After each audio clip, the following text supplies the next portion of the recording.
Assalamualaikum warahmatullahi wabarakatuh. Selamat berjumpa dengan kami dari kelompok 11 mata kuliah Hukum Bisnis. Kali ini kami akan mempresentasikan sebuah subbab yang berjudul Korupsi, Kolusi, dan Nepotisme. Next.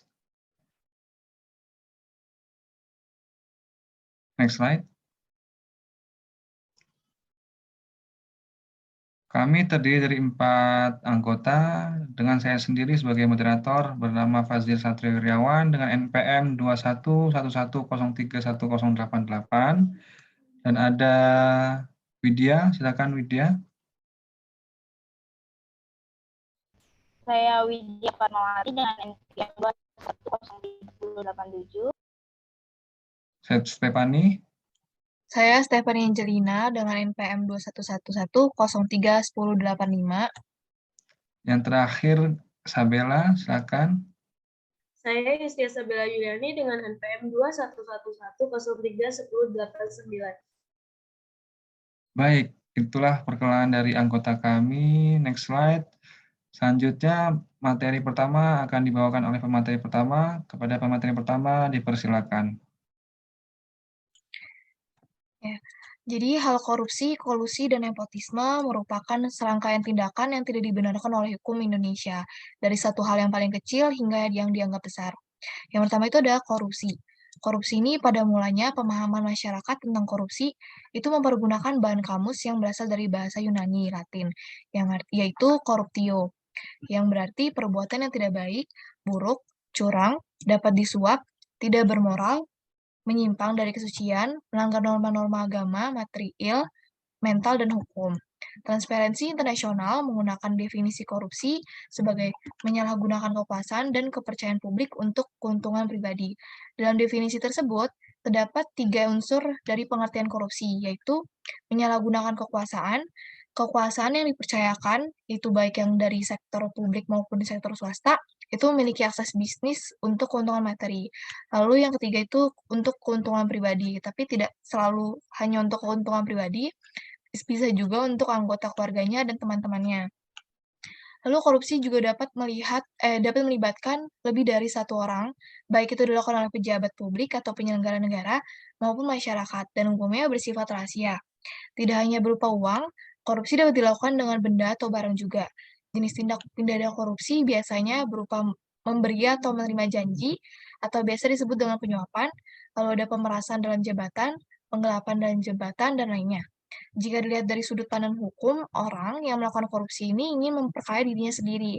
Ia juga akan merugikan negara baik secara langsung maupun tidak langsung, dan perbuatannya itu melawan hukum. Next slide. Lalu selanjutnya, kolusi. Kolusi ini diambil dari bahasa Latin, yaitu collusio, yang berarti kesepakatan rahasia, atau persekongkolan untuk melakukan perbuatan tidak baik. Kata ini kemudian berkembang menjadi sebuah term yang didefinisikan sebagai suatu bentuk kerjasama untuk maksud tidak terpuji, persekongkolan atau sebuah hambatan usaha pemerataan berupa antara pejabat dan pengusaha. Lalu, secara singkat, Paul A. Samuelson dalam bukunya Economics itu mendefinisikan kolusi sebagai perjanjian di antara beberapa perusahaan untuk bekerja sama dalam menaikkan harga, membagi pasar yang berakibat membatasi persaingan bebas. Kolusi ini, sebagai gejala dapat dikenali karena beberapa faktor, yaitu yang pertama, peranan pemerintah yang sangat kuat dalam pembangunan ekonomi maupun dalam mendorong perkembangan bisnis. Yang kedua, tumbuhnya korporasi dan konglomerasi yang perkembangannya dan besarnya sangat mengesankan. Yang ketiga, sedikitnya orang yang memperoleh kesempatan dan mampu mengembangkan usaha besar. Yang keempat, nampaknya kerjasama antara pengusaha-pengusaha tertentu dengan penguasa. Dan yang terakhir, berkembangnya politik sebagai sumber daya baru atau faktor produksi baru yang menentukan keberhasilan suatu perusahaan. Next slide.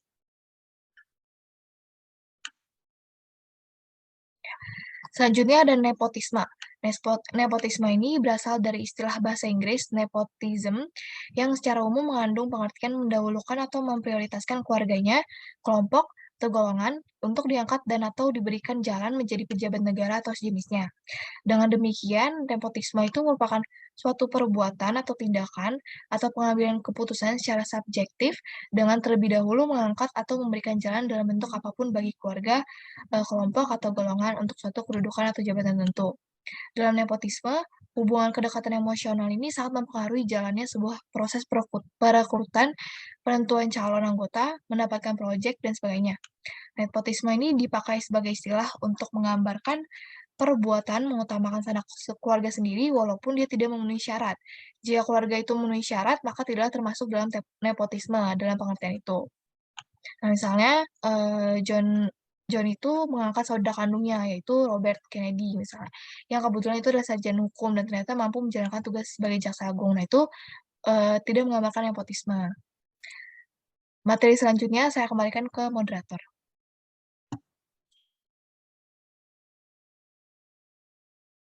Baik, terima kasih pemateri pertama. Selanjutnya akan dijelaskan oleh pemateri kedua. Kepada pemateri kedua, Yani Widya Fatmawati, dipersilakan.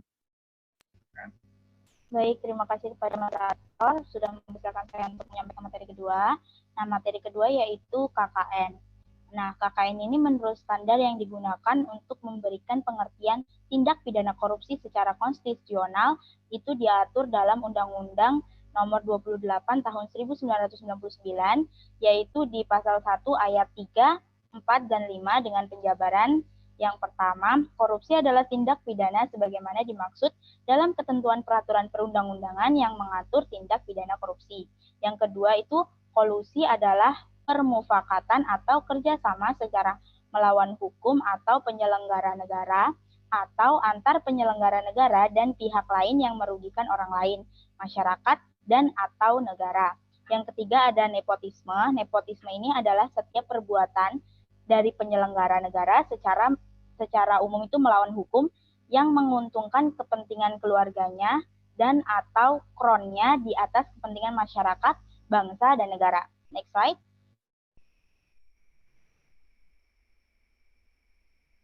Next slide. Nah, selanjutnya itu ada pencegahan KKN di Indonesia.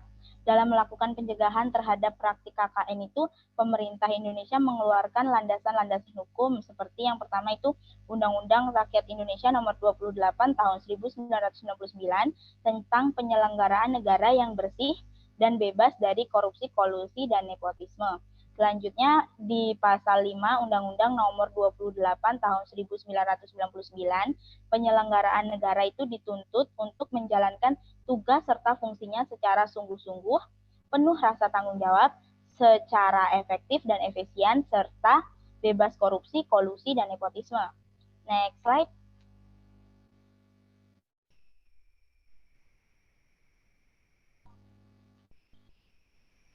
Next slide. Oke, selanjutnya itu landasan hukum di KKN atau korupsi, kolusi, nepotisme. Yang pertama itu TAP MPR RI nomor 9 MPR garis miring 1999 tentang penyelenggaraan negara yang bersih dan bebas dari korupsi, kolusi, serta nepotisme. Yang kedua ada Undang-Undang RI nomor 28 tahun 1999 tentang penyelenggaraan negara yang bersih dan bebas dari korupsi, kolusi, dan nepotisme. Yang nomor 3 itu ada Undang-Undang RI nomor 31 tahun 1999 tentang pemberantasan tindak pidana korupsi. Yang keempat itu Peraturan Pemerintah Nomor 65 Tahun 1999 tentang tata cara pemeriksaan kekayaan penyelenggaraan suatu negara. Yang kelima itu Peraturan Pemerintah Nomor 66 Tahun 1999 tentang persyaratan dan tata cara pengangkatan serta pemberhentian anggota komisi pemeriksa. Yang keenam ada Peraturan Pemerintah Nomor 67 Tahun 1999 tentang tata cara pemeraturan dan evaluasi pelaksanaan fungsi dan wewenang komisi pemeriksa. Yang ketujuh ada Peraturan Pemerintah Nomor 68 Tahun 1999 tentang tata cara pelaksanaan peran serta masyarakat dalam penyelenggaraan suatu negara. Nah, mungkin hanya itu yang dapat saya sampaikan. Selanjutnya saya kembalikan kepada moderator. Baik, terima kasih pemateri kedua. Selanjutnya akan dijelaskan oleh pemateri ketiga, yakni Yustia Sabella. Kepada Yustia dipersilakan.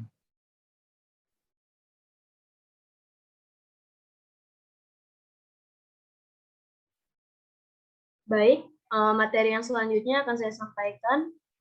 Yang pertama yaitu mengenai pengaruh atau dampak dari KKN yang terjadi. Yang pertama itu ada anggaran negara yang membengkak. Yang kedua, pertumbuhan ekonomi terganggu. Yang ketiga, kondisi ekonomi yang tidak stabil. 4, norma-norma dalam masyarakat semakin menghilang. 5, kebutuhan masyarakat semakin terabaikan. Keenam, kewajiban pemerintah semakin berkurang. Ketujuh, kreativitas semakin berkurang. Dan kedelapan, rusaknya moral masyarakat. Yang selanjutnya yaitu contoh kasus KKN yang pernah terjadi di Indonesia. Yang pertama itu contoh kasus korupsi. Di sini contoh kasus korupsi yang pertama kasus korupsi EKTP. Merupakan kasus yang terkait pengadaan KTP elektronik Indonesia terjadi sejak tahun 2010. Penyelidikan kasus korupsi ini terjadi berlangsung selama bertahun-tahun sampai sekarang. Yang kedua yaitu kasus TPPU Rohadi. KPK menetapkan mantan panitera pengganti Pengadilan Negeri Jakarta Utara Rohadi sebagai tersangka tindak pidana pencucian uang pada 31 Agustus 2016. Setelah penyusutan berjalan 1 tahun lebih, penyidik KPK belum juga merampungkan berkas perkara Rohadi. Rohadi disinyalir menyamarkan uang miliaran rupiah dari hasil korupsi. Contoh kasus korupsi yang ketiga yaitu kasus suap Gubernur Senior BI atau Bank Indonesia. Kasus korupsi ini terjadi dalam pemilihan Gubernur Senior Bank Indonesia.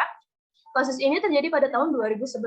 Kasus ini melibatkan nama pejabat senior dan Deputi Gubernur Bank Indonesia, yakni Miranda Gultorp. Kasus suap ini melibatkan uang sebesar 20 miliar rupiah.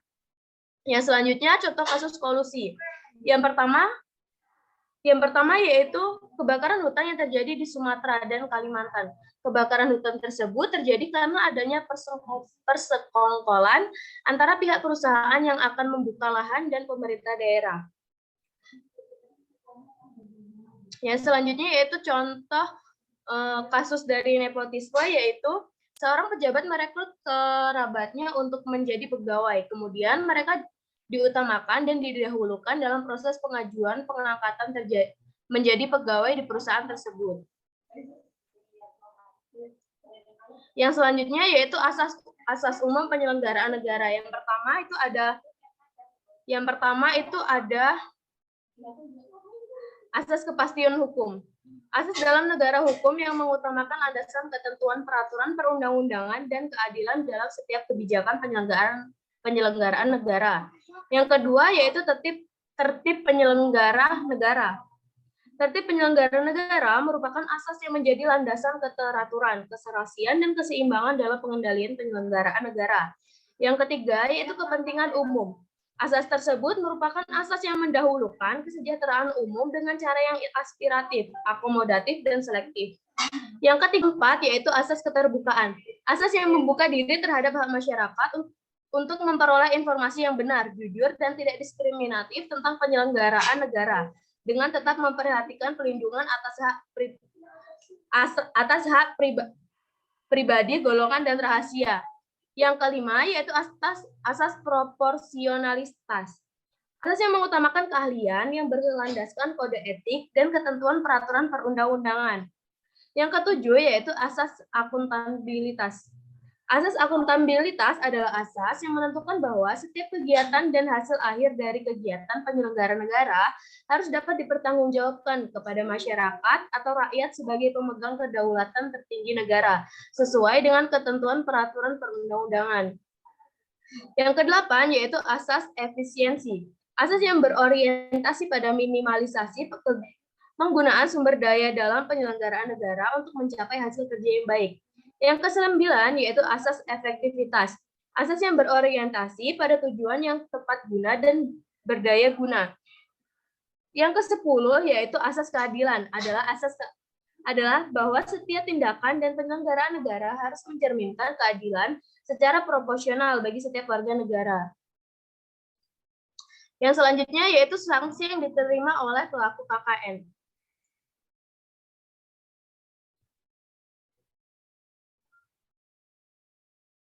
Yang selanjutnya yaitu sanksi yang diterima oleh pelaku KKN. Dalam pasal 5 ayat 7 yaitu bersedia menjadi saksi dalam perkara korupsi, kolusi, dan nepotisme, serta dalam perkara lainnya, sesuai dengan ketentuan peraturan perundang-undangan yang berlaku. Yang selanjutnya yaitu pasal 9D. Melaksanakan haknya sebagaimana yang dimaksud dalam huruf A, B, dan C, di mana huruf A merupakan hak mencari, memperoleh, dan memberikan informasi tentang penyelenggara negara. B merupakan hak untuk memperoleh pelayanan dan yang sama dan adil dari penyelenggara negara. C yaitu hak menyampaikan saran dan pendapat secara bertanggung jawab terhadap kebijakan penyelenggara negara, serta memperoleh perlindungan dan hukum dalam hal yang pertama, melaksanakan haknya sebagaimana yang dimaksud dalam huruf A, B, dan C. Yang kedua, diminta hadir dalam proses penyelidikan, penyidikan, dan di sidang pengadilan sebagaimana sanksi pelapor, saksi, dan saksi ahli, sesuai dengan ketentuan peraturan perundang-undangan yang berlaku. Yang kedua, sebagaimana dimaksud dalam ayat 1, dilaksanakan sesuai dengan ketentuan peraturan perundang-undangan yang berlaku dengan menaati norma agama dan norma sosial lainnya, serta ketentuan mengenai tata cara pelaksanaan peran serta masyarakat dalam penyelenggaraan negara sebagaimana yang dimaksud dalam ayat 1 diatur lebih lanjut dengan peraturan pemerintah. Sekian yang dapat saya sampaikan, saya kembalikan kepada moderator. Baik, terima kasih pemateri ketiga, yakni Yustia Sabella. Yang terakhir adalah materi yang akan dibawakan oleh saya untuk melengkapi contoh-contoh dari KKN, yakni korupsi, kolusi, dan nepotisme. Next slide.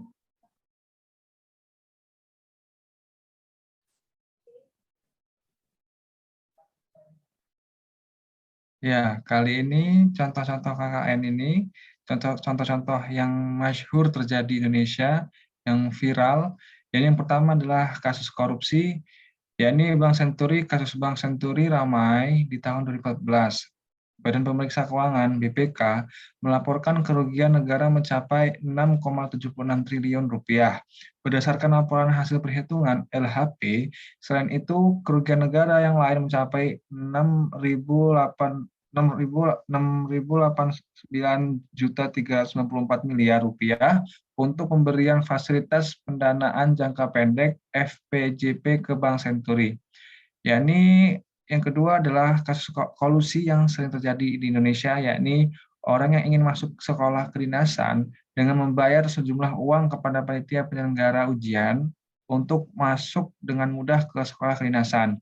Yang terakhir adalah kasus nepotisme yang masyhur terjadi di Indonesia adalah orang yang tidak ingin antre vaksin sehingga meminta tolong saudaranya yang ada di puskesmas untuk terlebih dahulu divaksin. Next slide. Ingat kata Kakak Najwa Shihab, yakni di pundak pemimpin yang bebas korupsi, disitulah masa depan negeri. Sekian dari kami, kurang lebihnya mohon maaf. Wassalamualaikum warahmatullahi wabarakatuh.